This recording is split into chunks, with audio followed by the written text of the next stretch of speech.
Jorge Aroche. He is the CEO of STARTS New South Wales, and a speech about violence and trauma. Jorge is a clinical psychological, and he's a chief executive officer of New South Wales Services for Treatment and Rehabilitations of Torture and Trauma Survivors, STRATS.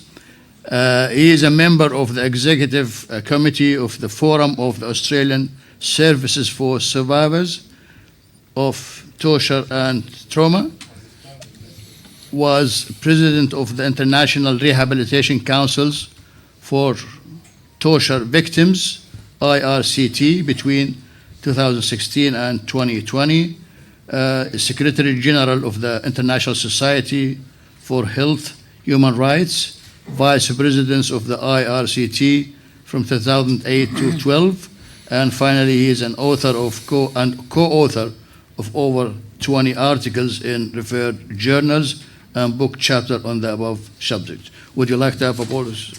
Jorge, please? Yeah, go ahead. Thank you. You have 15 minutes only, please, okay? Thank you, Professor Schublek, and good morning, everyone. It is an absolute pleasure and privilege to be here among colleagues, leaders, and community members, coming together to reflect on one of the most pressing issues of our time. How do we prevent violence in our society? And I also commend your insight and courage, to make a focus on violence among Arab communities in Western Sydney. I think we need a lot more of this throughout our society. I want to speak about the intersection between refugee trauma and violence, and especially organized violence and state-sponsored violence, and how this trauma may echo within families and communities. It is a huge topic. My first take was about half an hour. Hopefully I succeeded now to cut it to 15 minutes. And therefore is one that I cannot possibly do justice in the time that I have. So let's just collect a number of perspectives. I also want to share a story that has stayed with me for many years. One that reminds me both of the fragility and the resilience of those who have the privilege, that we have the privilege to assist in the healing journey. After all, when we speak about trauma and violence in the refugee experience, we're not talking about abstract phenomena. We're talking about human lives, about the way people's worlds are torn apart, and how, despite that, they find ways to rebuild them. At STARTS, we have accompanied close to 100,000 survivors of torture and organized violence in the healing journey. And if there is one thing that we've learned through our work, is that trauma and violence are not separate realities. Violence is often the cause of trauma, but trauma can also make people and communities more vulnerable to further violence. This two-way connection is central to understanding the refugee experience, and it has deep implications for how we support healing. Violence in the refugee experience is complex and multi-layered. It includes political and state violence, torture, detention, war, persecution, and it's certainly not random. It is systematic, intentional, and institutionalized. A strategy used by regimes, militias, and governments to instill fear, break social cohesion, and silence dissent. Ultimately, all these are tools of social control. At STARTS, we understand that trauma from such violence is not only psychological, but it's also political and moral. Healing requires not only treating symptoms, but also rebuilding truth, trust, justice, and belonging.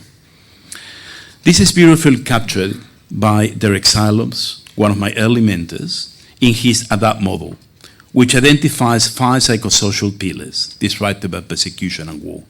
The first one is safety and security, the sense of life, that life is predictable and is free from threat. The second one is interpersonal bonds and attachments, family, friendships, and community. The third, justice, belief in the fairness and accountability. The fourth, roles and identity, the ability to fulfill social, professional, and cultural roles. And the fifth, meaning and coherence, making sense of suffering and finding hope. When these pillars collapse, psychological symptoms such as PTSD, depression, anger, and aggression often emerge. But at their core, these are expressions of moral injury and broken social fabric. Rehabilitation, therefore, must aim not only to restore individual well-being, but to rebuild these pillars. Safety through protection, justice through advocacy, belonging through community, and meaning through storytelling and spiritual renewal. But focusing solely on the more obvious layers of state individual well-being, of state-sponsored violence, sadly misses a key element, that of domestic and family violence, that can often emerge or re-emerge in the aftermath of displacement. This intersection between refugee trauma and domestic violence is particularly important when we work with women and families. Displacement and exile can destabilize roles, identity and power dynamics in families. Men who have lost status or identity may feel disempowered. Women who begin to adapt and gain independence in resettlement might challenge traditional expectations. Young people, a lot more exposed than their parents to a new host society, might challenge traditional cultural norms, values, or beliefs.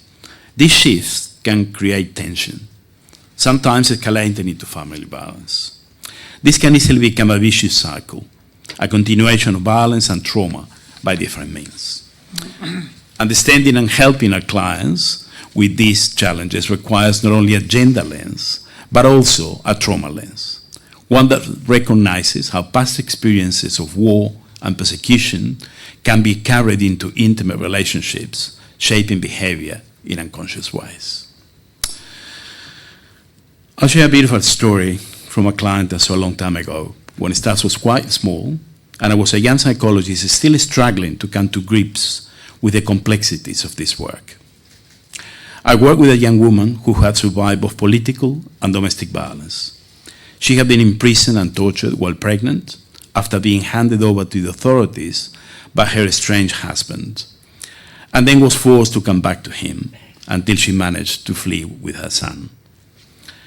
Once resettled in Sydney, she worked incredibly hard to rebuild her life, including attending therapy, which she did whenever she could, but had to stop as her life became increasingly full. She studied, found love again, and married another survivor. For a time, things were going well. Then one day, she contacted me in a crisis. She and her husband had been driving in Liverpool with her son in the back seat when they came to a police roadblock. The police were stopping traffic after an accident or something else I can recall, and asked them to stop their car. Her husband froze. He didn't respond to repeated calls from the police.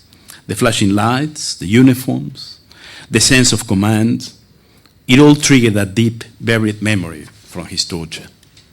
In that moment, he wasn't in Liverpool anymore. He was back in the place of his trauma and responded in a way that police interpreted as violent. My client's perception of the situation also shifted to her own reality, and her frantic attempts to convince police to let them go further escalated the situation, and they were both detained. The physical harm from the scuffle was minor, and legally, while costly, the issue was eventually resolved. But psychologically, it was devastating. That brief, confusing moment of force by uniformed authorities reactivated the memories of persecution, and the new life in Australia began to unravel, at home, at work, at her son's school. Suddenly Australia, which had become the safe haven, felt indistinguishable from the country that had once tortured them. Their frame of reference and attributional system shifted. Trust dissolved, fear returned, and the world again became unsafe. This incident reminded me powerfully of how the effects of violence don't stay in the past. They live on in the nervous system, in the body, and in relationships. When trauma is activated, reason and reflection can disappear, and survival responses take over. Over the past 2 decades, neuroscience has given us a clearer picture of how this happens. Trauma literally reshapes the brain. It changes the architecture of the nervous system to prioritize survival, often at the cost of peace, empathy, and regulation.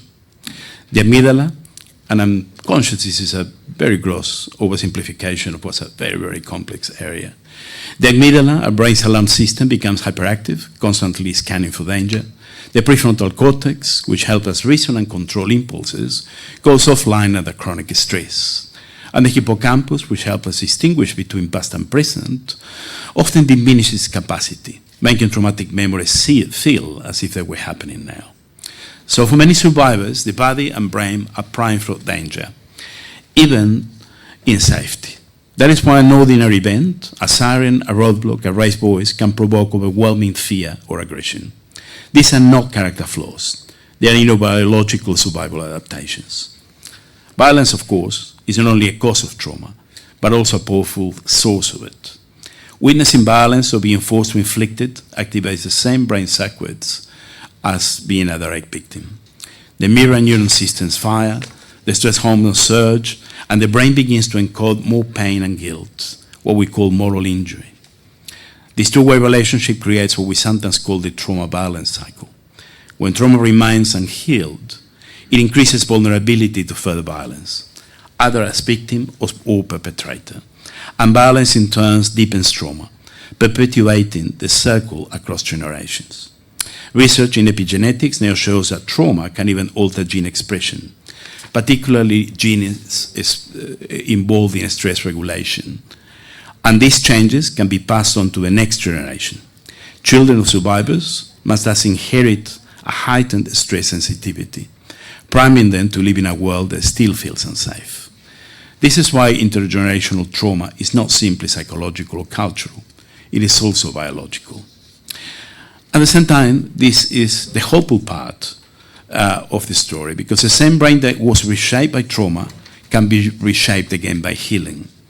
Through neuroplasticity, the brain's networks can rewire in the presence of safety, empathy, and regulation. And that is exactly what STAR's work is all about, across individual, group, and community levels. When people experience consistent safety, when they reconnect with others, when they make meaning of their story, the neural circuits of fear begin to calm. The prefrontal cortex gradually begins to regain its role as a wise parent of the brain. So therapeutic relationships, community groups, and culturally grounded rituals of healing all engage the social engagement system. Healing trauma, then, is not just a psychological process, or a political, or community, or legal endeavor. It is also a neurobiological restoration of safety. And connection, human, relational, and community connection, is the antidote to violence. So what does this mean for our work? For STARS, this neuroscience reinforces that what we know, long known in practice, that to address violence, we must also address trauma, and that to heal trauma, we must create safety, justice, and reconnection. Our job is to help survivors reestablish a sense of safety and trust in the world, so that they no longer have to live as if the danger never ended. That's why cultural attunement interventions are so essential. We must help families rebuild their adaptiles, ensuring safety at home, restoring justice through accountability and fairness, and strengthening identity and belonging through community support. And we must help survivors rebuild their capacity to self-regulate. We need to work with young people, particularly young men, to help them build positive, no-violence ways of being men. And as we do that, we also help prevent future violence, because a regulated nervous system is a peaceful one. I might leave it at that. Yes, I'm 2 minutes over. Thank you.